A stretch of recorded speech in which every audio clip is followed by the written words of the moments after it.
Hi learners, this is Ajit Singh. Welcome to Trident Maths.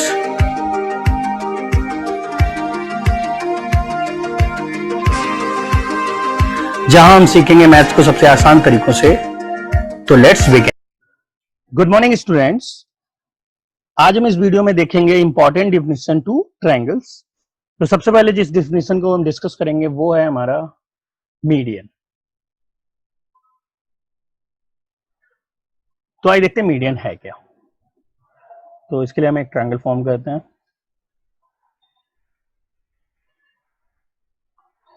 तो इस तरीके से ये हमारा एबीसी एक ट्रायंगल आ गया, ए बी एंड सी। तो मीडियन क्या होता है, किसी भी ट्रायंगल में अगर बेस के मिड पॉइंट को, जैसे अगर बीसी का मिड पॉइंट मैंने डी लिया हुआ है और इसको इस सामने वाले वर्टेक्स से मीट करा दिया तो ये हमारा एडी मीडियन आ जाएगा। सेम अगर हम बात करते हैं एसी के लिए, तो ये हो गया, अगर ई जो मिड पॉइंट है एसी का, तो एसी का अपोजिट जो वर्टेक्स है उससे अगर मैं मीट करा देता हूं तो बीई हमारा मीडियन आ जाएगा। और इसी तरीके से जो थर्ड मीडियन होगा वो हो जाएगा सी एफ। ये तो है मीडियन, ये सबको आपको पता ही था मीडियन के बारे में। अब देखो एक बात समझो, ये जो मीडियन है इसका जो इंटरसेक्टिंग पॉइंट है इससे क्या बोलते हैं हमें ये भी जानना है। तो मीडियन क्या हो गया, मीडियन हो गया कि बेस के मिड पॉइंट्स को सामने वाले वर्टेक्स से मीट कराओ तो मीडियन आ जाता है। और मीडियन जहां इंटरसेक्ट करता है, सारे मीडियन जहां इंटरसेक्ट करते हैं आपस में एक दूसरे को कट करते हैं, उसको हम बोलते हैं सेंट्रॉइड। उस पॉइंट को हम क्या बोलते हैं, सेंट्रॉइड। ठीक है ना। तो चलो जरा लिख लेते हैं हम लोग कि मीडियन क्या होता है।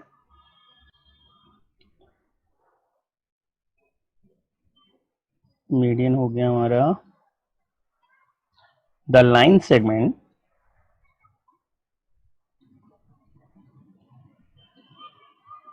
joining the midpoint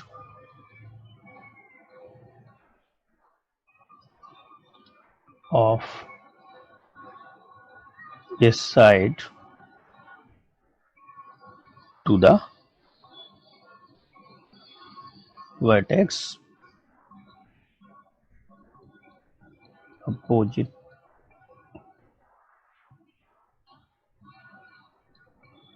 a side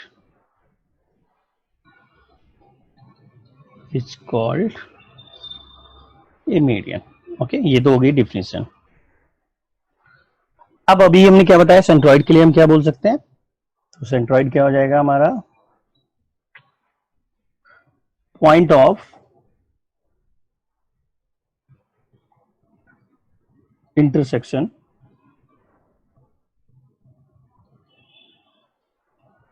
is called centroid. यानी कि जहां भी मीडियन आपस में इंटरसेक्ट करते हैं उस पॉइंट को हम सेंट्रॉइड बोलते हैं। और इसकी खासियत क्या होती है, मान लिया अगर ये जी से डिनोट करते हैं तो एक रेशियो आ जाता है A G is to G D equal 2:1। तो सेंट्रॉइड जो है वो मीडियन को 2:1 के रेशियो में डिवाइड कर देता है। यानी कि अगर मैं ऊपर वाले पार्ट की बात करता हूं तो वो 2 होता है और नीचे वाला पार्ट जो है वो 1 होता है। तो ये भी बच्चे अक्सर कंफ्यूज होते हैं कि किधर 2 लिखना है किधर 1। तो हमेशा याद रखो बेस की तरफ 1 है और वर्टेक्स की तरफ 2 है, तो ये 2:1 के रेशियो में डिवाइड होता है और उसको हम क्या बोलते हैं, उस पॉइंट को सेंट्रॉइड बोलते हैं। ठीक है। अब अगला डिफिनेशन देखते हैं, और एक सेंटर है और एक और लाइन है ट्रायंगल्स की, वो देखते हैं क्या है। चलिए आगे। तो अगला जो हमारा डिफिनेशन है वो है हमारा एल्टीट्यूड। एल्टीट्यूड एल्टीट्यूड क्या होता है, एल्टीट्यूड ही हाइट होती है। जो ट्रायंगल की हाइट की बात करते हैं, जो हाफ बेस इनटू हाइट जो एरिया के फॉर्मूले में लगाते हैं, तो वही हमारा एल्टीट्यूड होता है। वो कैसे होता है, अगर मान लिया ये ए बी सी एक ट्रायंगल है, तो जो, और ये भी देखो हर साइड के रिस्पेक्ट में एक एल्टीट्यूड आता है। अगर बीसी के रिस्पेक्ट में देखते हैं तो सामने वाले वर्टेक्स से अगर मैं परपेंडिकुलर डिस्टेंस ड्रॉ करता हूं तो वो बोला जाता है एल्टीट्यूड। तो जिस तरीके से अगर हम यहाँ पे एक परपेंडिकुलर ड्रॉ करते हैं, अब जरूरी नहीं है परपेंडिकुलर जो है वो मिड पॉइंट पे जाए, तो कहीं भी हो सकता था। तो यहाँ पे जो एडी आ गया ये हमारा एल्टीट्यूड हो गया। भाई एक दूसरा एल्टीट्यूड अगर मैं सी से परपेंडिकुलर ड्रॉ करता हूँ ए बी पे, तो जब आप बेस लेंगे ए बी तो उस समय हमारी हाइट जो आएगी वो सी एफ हो जाएगा। और इसी तरीके से अगर हम बात करते हैं बी पॉइंट से, तो यहां से जो मुझे हाइट मिल जाएगी वो ये हो जाएगी बी ई। तो बीसी के रिस्पेक्ट में हाइट आएगी एडी, एबी के रिस्पेक्ट में हाइट होगी सीएफ एंड एसी के रिस्पेक्ट में हाइट आएगी बीए। तो इस तरीके से ये जो तीनों हाइट से इन्हें एल्टीट्यूड करते हैं। और यहाँ भी बात वही आती है कि जो इनके इंटरसेक्टिंग पॉइंट है उसे हम क्या बोलते हैं, तो इसका नाम होता है, इसे हम बोलते हैं ऑर्थोसेंटर। जहां भी ट्रायंगल्स के तीनों एल्टीट्यूड आपस में इंटरसेक्ट होते हैं वो कहलाता है ऑर्थोसेंटर। क्लियर? तो हम जरा इसकी भी डिफिनेशन लिख लेते हैं। तो ये हमारी एल्टीट्यूड की डिफिनेशन होंगे, the perpendicular down from the opposite vertex of a side in a triangle called an altitude of a triangle. ठीक है ना? और अभी जैसे मैंने बताया कि एल्टीट्यूड का जो इंटरसेक्शन पॉइंट होता है उसे हम ऑर्थोसेंटर्स बोलते हैं। तो the point of intersection of the altitudes of a triangles is called as the orthocentre. Clear हुई ये बात? अब एक बात समझो कि एक्यूट ट्रायंगल में जो एल्टीट्यूड आता है वो कहां होता है, हमारा ट्रायंगल्स के इनसाइड होता है, अंदर होता है यहाँ पे। अब बात आती है अगर ये एक राइट एंगल होता तो एल्टीट्यूड कहां, जो एल्टीट्यूड सॉरी जो ऑर्थोसेंटर है वो कहां होता? एक्यूट ट्रायंगल में बीच में रहता है, ट्रायंगल्स के बीच में आता है ऑर्थोसेंटर। तो राइट एंगल ट्रायंगल में कहां होगा, हमें ये देखना है। चलिए आइए देखते हैं। तो जिस तरीके से ये हमारा राइट एंगल ट्रायंगल हो गया, अब देखिए जरा इसका ऑर्थोसेंटर कहां है। तो ये तो हो गया 90 डिग्री। तो ए पी सी एक राइट एंगल ट्रायंगल है, हमें चेक करना है कि इसका ऑर्थोसेंटर कहां पे है। तो देखो हमने परपेंडिकुलर आ गया। अब एसी के रिस्पेक्ट में जो एल्टीट्यूड होगा वो क्या होगा, ये आ गया, है कि नहीं? अब एक बात समझो, बीसी के रिस्पेक्ट में जो हाइट होगी या जो एल्टीट्यूड होगा वो क्या होगा, एबी ही तो होगा। और एबी के रिस्पेक्ट में जो हाइट होगी वो क्या हो जाएगा, बीसी होगा। यानी कि तुम्हें एक बात क्या पता चली कि एक राइट एंगल ट्रायंगल में जो ऑर्थो सेंटर होगा वो वही पॉइंट होगा जहां पे वो परपेंडिकुलर है। और इसका ऑर्थो सेंटर क्या हो जाएगा, ये वर्टेक्स बी। ठीक है ना? तो एक राइट एंगल ट्रायंगल में ऑर्थो सेंटर उसका वर्टेक्स ही होता है जो 90 डिग्री वाला रहता है। क्लियर होगी बात? अब बात आती है, अभी हम देखते हैं कि ऑब्ट्यूज ट्रायंगल अगर होता तो ये बात कहां आ गई, ये राइट एंगल ट्रायंगल की आ गई। यहां लिख लो आप, राइट एंगल ट्रायंगल, जिसमें हमारा जो ऑर्थो सेंटर है वो परपेंडिकुलर वाले वर्टेक्स पे ही लाई करता है। अब देखो जरा, अगर होता ट्रायंगल ऑब्ट्यूज तो फिर क्या होता ऑर्थो सेंटर का।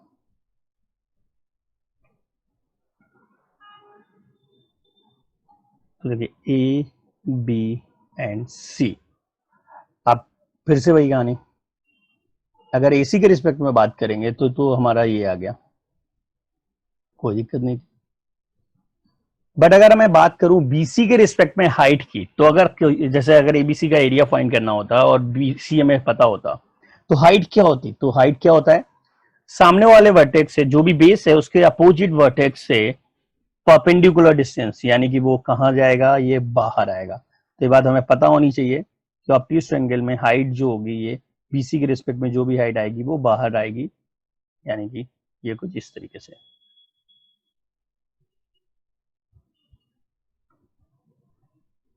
ये देखो, तो हाइट हमारे ये आ जाएगा, एडी हमारा पॉइंट जो आएगा वो ये आएगा। ठीक है ना? अब वही बात आती है, अगर मैं बीसी के रिस्पेक्ट से बात, अब एबी के रिस्पेक्ट की बात करूं तो इसका परपेंडिकुलर क्या होगा, सी के बट परपेंडिकुलर होना चाहिए था, तो सी से परपेंडिकुलर होना चाहिए था। यानी कि वो फिर क्या हो जाएगा, अगर इसको मैं आगे प्रोड्यूस करता हूं और ये जो आया तो ये हमारा हाइट हो जाएगा। यानी कि तीसरा जो वर्टेक्स मिलेगा वो हमें मिलेगा ये एफ और ये ई। तो इस तरीके से एक ऑब्ट्यूज ट्रायंगल के जो एल्टीट्यूड्स आएंगे ये तीन होंगे और इनका इंटरसेक्टिंग पॉइंट क्या होगा, अगर मैं आगे इसे प्रोड्यूस करता हूँ, ये देखो ये इधर आएगा, ये कुछ इस तरीके से यहाँ आएगा और ये फिर यहाँ आ जाएगा। इसका मतलब क्या हो गया कि हमें ये भी पता होना चाहिए कि ऑब्ट्यूज ट्रायंगल का जो हमारा ऑर्थो सेंटर होता है वो उसके बाहर होता है। क्लियर होगी बात? ऑब्ट्यूज ट्रायंगल का जो ऑर्थो सेंटर होता है वो उस ट्रायंगल के बाहर बनता है, ठीक है ना, इंटरनली नहीं बनता। तो अब देखो ये ऑर्थो सेंटर हो गया, मीडियन होगा। अब बात करते हैं हम अगली डिफिनेशन की। चलिए देखते हैं कौन सी अगली डिफिनेशन हमारे। तो नेक्स्ट डिफिनेशन है जो हमारी ट्रायंगल की, वो है एंगल बाइसेक्टर। नाम से वैसे हमें समझ आ रहा है कि एंगल बाइसेक्टर क्या होता है। एंगल बाइसेक्टर,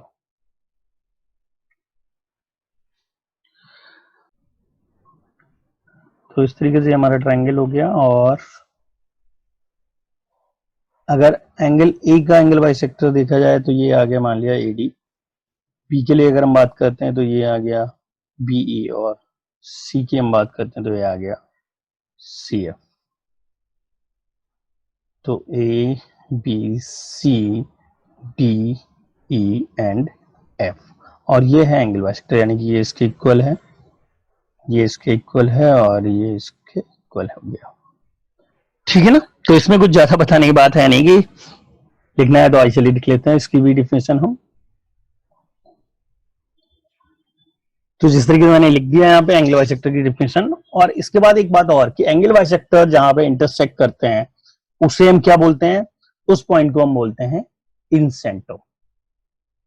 इनसेंटर रीजन क्या है, ये इनसेंटर क्यों बोला जाता है? रीजन ये है कि इसकी खासियत ये होती है, इसकी प्रॉपर्टी ये होती है कि ये तीनों वर्टेक्स से इक्वल डिस्टेंस पे होता है, सॉरी तीनों साइड से इक्वल डिस्टेंस पे होता है। यानी कि जो अगर इस पॉइंट को अगर मैं आई से डिनोट करता हूं, तो आई जो है वो परपेंडिकुलर डिस्टेंस, जब एक पॉइंट से एक लाइन की डिस्टेंस की बात करते हैं तो ऑलवेज परपेंडिकुलर डिस्टेंस की बात हो रही होती है। तो ये तीनों साइड से इक्वल डिस्टेंस पे होता है। ओके, यानी कि अगर मैं यहाँ कुछ नेम कर देता हूं, या एम एन एंड पी, तो इन सेंटर की खासियत ये हो जाता है कि I M equal I P equal I N, ये परपेंडिकुलर डिस्टेंस होती है।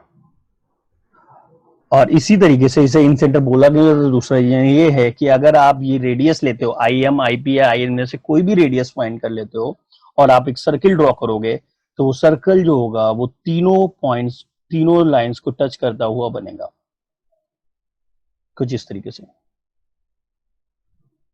रफली देख लेते हैं हम लोग, एग्जैक्टली तो नहीं फील हो रहा है लेकिन ठीक है। इस तरीके से एक हमारा सर्कल आ जाएगा। तो आप एक ट्रायंगल के अंदर एक सर्कल बनाना है जो तीनों पॉइंट्स को, तीनों लाइंस को टच कर रहा है, तीनों साइड्स को टच कर रहा है। तो वो कैसे बनाएगा, ऐसे ही बनेगा। आपको एंगल बाइसेक्टर्स निकालने पड़ेंगे, और वहां जो इंटरसेक्ट करते हैं वो हमारा सेंटर हो जाएगा उस सर्कल का, जो अंदर सर्कल बनेगा, ये इन सर्कल बोला जाता है, और उसका सेंटर इन सेंटर हो गया। तो ये इस तरीके से हमें पता चला कि इन सेंटर क्या है।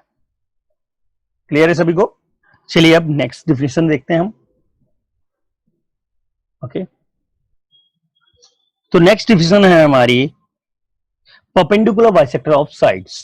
परपेंडिकुलर बाइसेक्टर ऑफ साइड, तो ये क्या होता है? सिंपल सी बात है, नाम से समझ आ रहा है मुझे कि हर साइड्स के परपेंडिकुलर बाइसेक्टर आपको ड्रॉ करना है। तो जैसे अगर मैं नॉर्मली रफली एक डायग्राम बना लेता हूं, जैसे बीसी का परपेंडिकुलर, बीसी का मिड पॉइंट ये है, तो इस पे हमें परपेंडिकुलर ड्रॉ करना है इस तरीके से। जरूरी नहीं कि हमारा जो साइड का परपेंडिकुलर बाइसेक्टर हो वो सामने वाले वर्टेक्स से जाए। यही चीज अगर हम यहाँ से बात करते हैं, ये परपेंडिकुलर बाइसेक्टर है, और इसकी बात कर रहे हैं तो ये परपेंडिकुलर बाइसेक्टर हो गया। ठीक है ना। तो ये हमारे साइड्स के परपेंडिकुलर बाइसेक्टर हो गए। अब देखो इसकी खासियत फिर से वही बात की, जहां वो तीनों परपेंडिकुलर बाइसेक्टर इंटरसेक्ट करते हैं उसका क्या नाम है, और इस पॉइंट को हम बोलते हैं सर्कम सेंटर। Circum centre. अब इसकी इसकी अपनी प्रॉपर्टी क्या है कि जो सर्कम सेंटर होता है वो तीनों वर्टेक्स से इक्वल डिस्टेंस पे होता है, तीनों वर्टेक्स से इक्वल डिस्टेंस पे होता है। इन सेंटर तीनों साइड से इक्वल डिस्टेंस पे होता है, और सर्कम सेंटर तीनों वर्टेक्स से इक्वल डिस्टेंस पे होता है। और इस तरीके से जब आप, अगर इस पॉइंट को हम O मान लेते हैं, तो OB, OA या OC में से कोई भी एक साइड को रेडियस मान के अगर आप एक सर्कल ड्रॉ करेंगे, तो वो हमारा सर्कम सर्कल फाइंड हो जाएगा, जो इन तीनों वर्टेक्स से पास होके जाएगा, कुछ इस तरीके से। ठीक है ना। तो अगर मुझे सर्कम सर्कल बनाना है किसी भी ट्रायंगल का, तो हमें उसका सर्कम सेंटर फाइंड करना पड़ेगा। वो कैसे आएगा? साइड्स के परपेंडिकुलर बाइसेक्टर, साइड्स के परपेंडिकुलर बाइसेक्टर। सभी को साइड्स का परपेंडिकुलर बाइसेक्टर ड्रॉ करना आता ही होगा, है ना। वो हाफ से, जब मोर देन हाफ आर्क लेके और फिर दो तरफ से कट करना है दोनों पॉइंट से, तो हमें परपेंडिकुलर बाइसेक्टर मिल जाता है। तो इस तरीके से हमारा ये सर्कम सेंटर मिल गया और इसकी खासियत होती है वो तीनों वर्टेक्स से इक्वल डिस्टेंस पे होता है। ठीक है ना, तो चलिए इसकी भी डिफिनेशन लिख लेते हैं हम। तो इस तरीके से हमें पता चला कि क्या किसे हम बोलते हैं सर्कम सेंटर, यानी कि जो परपेंडिकुलर बाइसेक्टर्स का इंटरसेक्टिंग पॉइंट होता है वो कहलाता है सर्कम सेंटर। तो अभी क्लियर हुआ आपको, ये 4 टाइम जो है यानी कि हमारे 4 पॉइंट्स होते हैं ट्रायंगल्स में, centroid, ortho centre, in centre and circum centre. ठीक है ना बात। तो ये तो हो गई ट्रायंगल्स की पॉइंट्स की। अब हम बात कर रहे हैं कि अगर हमें ऐसा कोई तरीका है क्या कि हम जैसे आपको 3 साइड्स दी हों और हम बिना ड्रॉ किए ये बता सकें कि वो ट्रायंगल जो आएगा वो ऑब्ट्यूज ट्रायंगल होगा या राइट एंगल होगा या फिर हमारा एक्यूट ट्रायंगल होगा। तो ठीक है, देखो सभी लोग राइट एंगल ट्रायंगल तो बड़ी आसानी से बता सकते हैं। अगर वो तीनों साइड पाइथागोरस थ्योरम को अप्लाई करते हैं तो वो एक राइट एंगल ट्रायंगल होता है ना। अब बात आती है कि एक्यूट कब होगा और ऑब्ट्यूज कब होगा, ये हमें देखना है। तो चलिए हम आगे वही देखते हैं कि कैसे हम बिना ड्रॉ किए हुए अगर हमें 3 साइड्स पता है तो हम बता पाए कि वो कौन सा ट्रायंगल होगा, किस टाइप का ट्रायंगल होगा। ठीक है, तो नेक्स्ट पॉइंट हमारा यही है। तो वही देखते हैं। तो देखिए इस तरीके से मैंने तीनों केसेस यहाँ लिख रखे हैं कि अगर हमें देखना है कि राइट एंगल ट्रायंगल कब बनेगा, फिर हमें देखना है कि कब एक्यूट ट्रायंगल होगा और कब हमें देखना है कि ऑब्ट्यूज ट्रायंगल होगा। ठीक है ना। तो देखो जिस तरीके से हमने यहाँ पे मेंशन कर रखा है कि हमें अगर तीनों साइड्स की लेंथ है, ये ए बी सी हम तीनों साइड्स की लेंथ मानते हैं, और वो किस तरीके से ए है सबसे छोटी साइड, फिर बी और फिर सी सबसे बड़ी साइड होगी। इसी तरीके से हमने ये सारी चीजें लिख रखी हैं। तो हमें जब भी लेंथ पता होगी तो हम भाई ऑब्वियसली साइड पता होगी तो हमें पता है कौन छोटा है कौन बड़ा है। तो अब देखो होता क्या है, रिलेशन क्या है, इन तीनों में क्या रिलेशन आएगी जिससे मैं बिना ड्रॉ किए हुए बता पाऊंगा कि वो एक राइट एंगल ट्रायंगल होगा या फिर वो एक इन दोनों में से कोई एक होगा। तो देखो समझो बात को, अगर तीनों साइड्स की लेंथ पाइथागोरस थ्योरम को अप्लाई कर रही है इसका मतलब वो एक राइट एंगल ट्रायंगल होगा। पाइथागोरस थ्योरम का मतलब क्या हुआ कि दो स्मॉलर साइड्स के स्क्वायर का एडिशन अगर थर्ड साइड के स्क्वायर के बराबर होता है तो वो एक राइट एंगल ट्रायंगल होता है। ठीक है ना बात। तो यहाँ पे हमें बड़ी आसानी से पता चल जाएगा कि वो एक राइट एंगल ट्रायंगल हो गया अगर A square plus B square equal to C square होता है। अब बात आती है एक्यूट ट्रायंगल के लिए। तो एक्यूट ट्रायंगल का रिलेशन देख लो आप कि अगर A square plus B square is greater than C square है, आपने जब इसे निकाला और आपने देखा कि दो छोटी साइड्स का स्क्वायर का एडिशन जो है वो थर्ड साइड के स्क्वायर के एडिशन से बड़ा होगा तो वहां पे बनेगा एक्यूट ट्रायंगल। ठीक है ना बात।